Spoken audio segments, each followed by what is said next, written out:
وعلى آل إبراهيم إنك حميد مجيد اللهم بارك على محمد وعلى آل محمد كما باركت على إبراهيم وعلى آل إبراهيم إنك حميد مجيد أعوذ بالله من الشيطان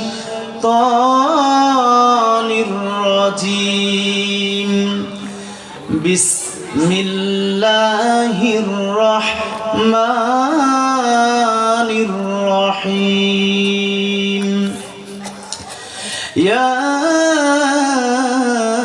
أيها الذين آمنوا اتقوا الله يا أيها الذين آمنوا اتقوا الله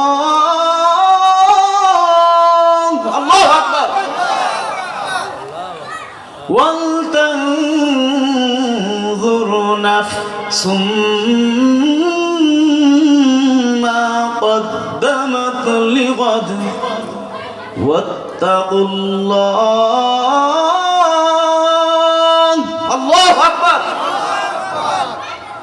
إن الله خبير بما تعملون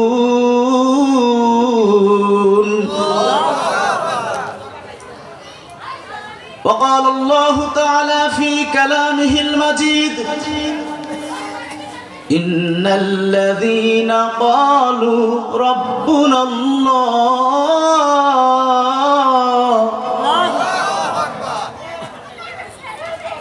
إن الذين قالوا ربنا الله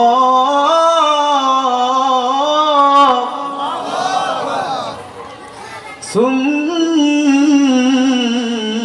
استقاموا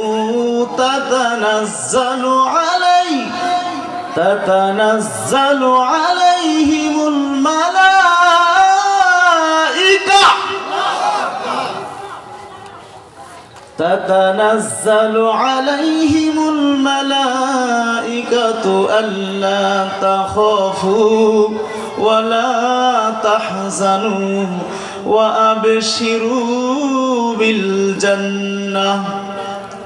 وأبشروا بالجنة التي كنتم توعدون الله أكبر وقال النبي صلى الله عليه وسلم وقال الله تعالى أعددت لعبادي الصالحين ما لا عين رأت ولا أذن سمعت ولا خطر على قلب بشر أو كما قال النبي صلى الله عليه وسلم بلغ العلا بكماله كشف الدجى بجماله حسنت جميع خصاله صلوا عليه وعليه لا إله إلا الله لا إله إلا الله لا إله إلا الله محبة لا إله إلا الله لا إله إلا الله ما بڑا জিকির করেন লা ইলাহা ইল্লাল্লাহ জীবনের শেষ জিকির মনে করে করেন লা ইলাহা ইল্লাল্লাহ লা ইলাহা ইল্লাল্লাহ লা ইলাহা ইল্লাল্লাহ লা ইলাহা ইল্লাল্লাহ আসমানে আল্লাহ জমিনে আল্লাহ হায়াতে আল্লাহ মৌতে আল্লাহ লা ইলাহা ইল্লাল্লাহ লা ইলাহা ইল্লাল্লাহ লা ইলাহা ইল্লাল্লাহ লা ইল্লাল্লাহু মুহাম্মাদুর রাসূলুল্লাহ সাল্লাল্লাহু আলাইহি ওয়াসাল্লাম। মুহতারাম হাজিরিন, খতিয়া ফুলকরা জামে মসজিদের উদ্যোগে দ্বিতীয় বার্ষিক ওয়াজ ও দোয়ার মাহফিল, উক্ত মাহফিলের আজকের সম্মানিত প্রধান আলোচক মুফতি আব্দুর রহিম হাক্কানি। হক্কানির সাথে নাম মিল আছে না? আমি আব্দুর রহমান হাক্কানি, আর প্রধান যিনি বক্তা তিনি আব্দুর রহিম হক্কানি। আমার ছোট ভাইয়ের নাম আব্দুর রহিম রাব্বানি, এই যে আমার পাশে বসা। রাব্বানি দুই হক্কানি মিল আসেনি? আমার বাড়ি মানিকগঞ্জ, আপনার বাড়ি নবাবগঞ্জ, মিল আসেনি? গঞ্জে গঞ্জে মিল আছে, হক্কানি রাব্বানিতে মিল আছে। ইনশাআল্লাহ কুরআন হাদিসে মিল রেখে কুরআন হাদিসের উপর আমল করে সকলেই যেহেতু মিল আছে, সকলেই মিলে মিশে জান্নাতে চলে যাব। সকলে বলি আমিন।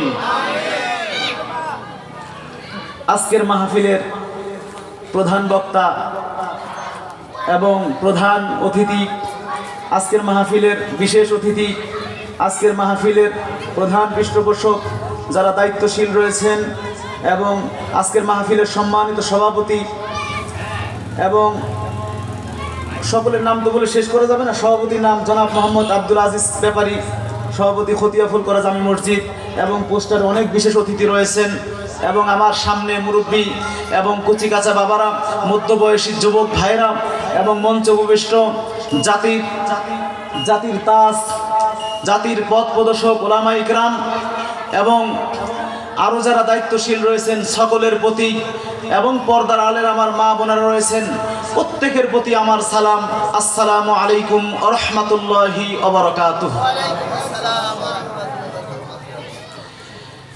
কেউ নবাবগঞ্জ খতিয়া শোল্লাবাসী আপনারা খুশি আছেন তো,